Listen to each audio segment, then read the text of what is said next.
What I want my generation to understand, and a lot of the media that's, really hard on us, they say, Bitcoin's just for hedge fund bros. It's just for the youth to go get bottle service and party, and it's the Miami yachts.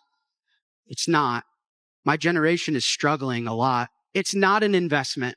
It's a revolution first. You see, government debt to me is a form of time travel. If we could just print money, why is there such thing as world hunger? Why is there such thing as poverty? Why is there such thing as depression? Who's burdening the cost? But your jobs and your growth and your income is exploding. Is it though? All the bad things, it's the blues' fault. It's the Reds' fault. It's the left's fault. It's the right fault. It's Trump's fault. It's Biden's fault. Is it though?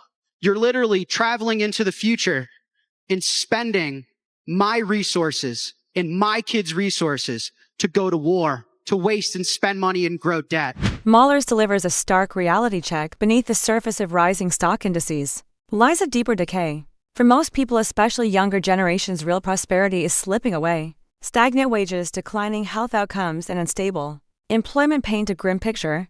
He then zooms out, reframing the US dollar not as a neutral currency, but as a geopolitical weapon central to global influence, yet increasingly detrimental to everyday economic well-being.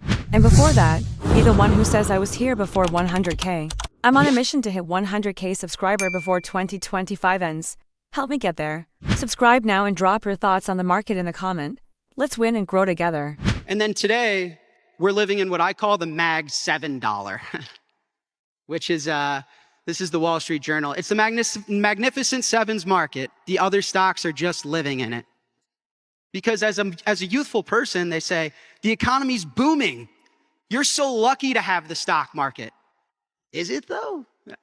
I mean, these 7 companies are booming, but the rest of the stock market is shit. They're like, we're about freedom and prosperity. Are you though? Because this is growth of the US sanctioning countries. So we're going to print these pieces of paper, force you to use it with violence, and then weaponize your access to it. You're like, well, all the bad things, it's the blues' fault. It's the Reds' fault. It's the left's fault. It's the right fault. It's Trump's fault. It's Biden's fault. Is it though? Looks like everyone's doing it. They're like, well, it's all contextual. And they say, and they tell us this in school. And they say, well, you got to add context, These numbers make a lot more sense when you realize the size of the economy. Really though? Because percentage of GDP, we have more debt than we did at World War II. But I just went to school. We're not in war. Well, we always are somehow, but not in a world war. And they say, but your jobs and your growth and your income is exploding. Is it though? It is on Wall Street, but not for my friends. It's not. And so, chapter 3 is the dilemma we chose. What I don't think people know is we, as in the West and America, we chose this. This wasn't an accident. This wasn't the prior president's fault. We decided this. If the whole world needs dollars, and that's the system we designed, we just went through the history, how do they get the dollars? Our job as a country is to just print them and hand them out. So we print and hand out dollars to the rest of the world, and in turn, we get oil, we get energy, we get food, we get iPhones, we get beds, we get everything that we consume. So we don't actually do any proof of work. We don't export anything real. We just print paper and we give it out to the rest of the world, and in return, we get real stuff. Who wins from that system? The world and the elite win, and who loses from that system? You have to understand, there's a cost to everything. There is no free lunch. If we could just print money, why is there such thing as world hunger? Why is there such thing as poverty? Why is there such thing as depression? Who's burdening the cost? Because I want to be super clear about something and have the back of my generation. We export dollars, but you know what else we export? Our jobs, our health, our stability, and our well-being. The cost of printing money is not paid in dollars. You hear very often that it's like, we have a lot of debt, but we could just print it, right? The cost isn't paid in the pieces of paper they print. You want to know what it's paid in? I'll tell you what it's paid in. It's paid by us, the people in this room, and especially the youth. We've been sold that global reserve status is some form of superpower and that I'm lucky. It's a disease. Printing money is a moral violation. You see, government debt to me is a form of time travel. You're literally traveling into the future and spending my resources and my kids' resources to go to war, to pass your stupid bill, to waste and spend money and grow debt. You're pulling forward the resources of those that aren't even born yet. You understand that we borrow prosperity from our kids without their consent. You see? Fiat is a moral violation. Not just an economic one, not just a US one versus Russia versus China one, a moral one. Okay, so what do we do about this? How do we solve this problem? What I want my generation to understand, and a lot of the media that's, really hard on us, they say, Bitcoin's just for hedge fund bros. It's just for the youth to go get bottle service and party, and it's the Miami yachts. It's not. My generation is struggling a lot. Ask any of the parents in this room. It's probably not going the best. It's probably not perfect. And for me, Bitcoin is about morals. It's moral code. Before it's computer code, before it's an asset, before it's a network, it's moral code. What are Bitcoin's morals? You shall not censor. You shall not inflate. Doesn't matter who you are, doesn't matter how many guns you have, doesn't matter who's the president. This moral code is you shall not inflate. You shall not confiscate. Bitcoin is property, and it's your property. You shall not counterfeit. You shall not steal. Before Bitcoin's about the best performing asset that Wall Street is falling in love with, it's about ethics. It's about morals. This is the moral code that us humans that have paid the cost of a century of money printing, this is the world that we want to live in. No theft, no inflation, no ability to censor. Everyone is treated equally here. No ability to confiscate and counterfeit, right? Now the question is, how can we get away with this? And this is another thing I want the youth out there, those of you on YouTube, to really understand. Because we're sold so much bullshit. So much. And so a guy like me sitting up here in a hoodie sounds crazy. But I need you guys to know that Bitcoin finds its strength in its numbers. You understand? Both in cryptography, which I'll explain in a second, but also in the fact that we all believe in it.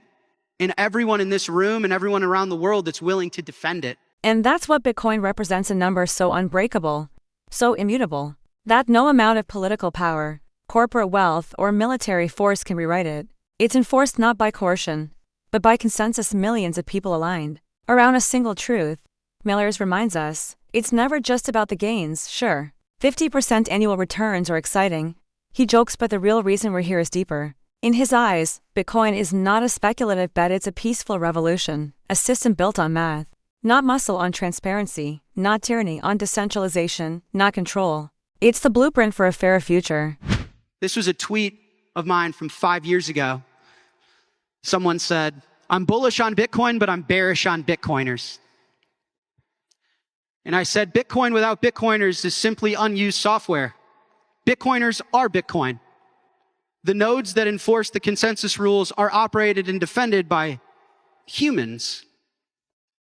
If you're bullish Bitcoin, then you're bullish Bitcoiners. Do you understand?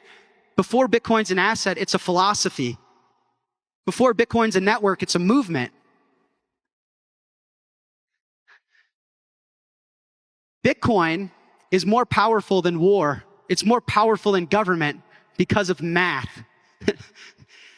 Sometimes it's really hard to conceptualize numbers. We hear about things like, oh, that guy's a millionaire. Oh, that guy's a billionaire. Oh, the US government has trillions of dollars of debt.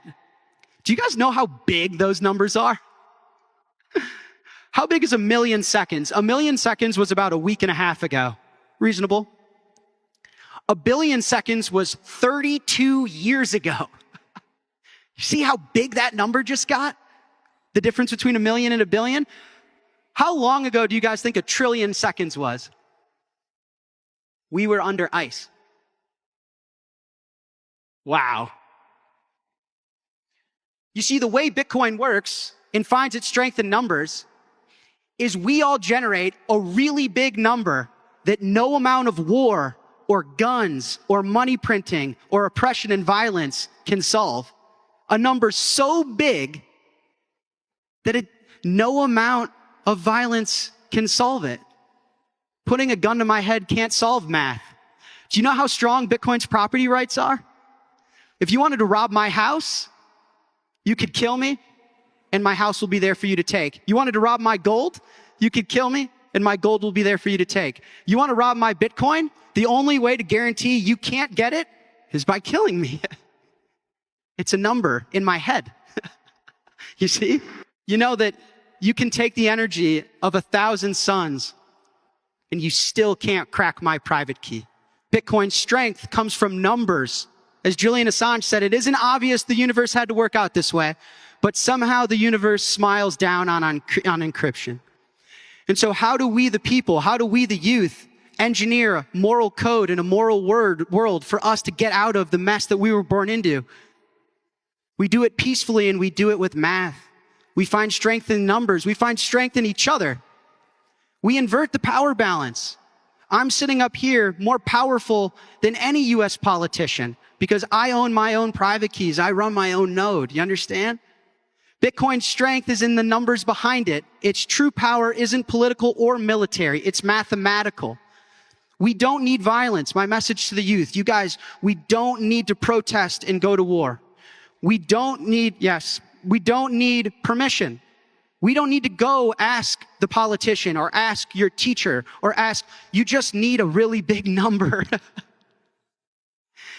We don't need political favors. We don't need to lobby anyone and get them to sign our bill. Fuck that. It's not an investment. It's really not. It becomes one. Don't get me wrong. 50% year-over-year growth for 13 years for me has been lit. I'll use the kids' terminology. It's been dope. But it's a revolution first. So the future isn't something that we wait for. It's something that we build. Jack Mallers doesn't mince words in this raw, unapologetic speech. He tears into the Fiat system, calling it what it is: generational theft, systemic exploitation, and moral failure.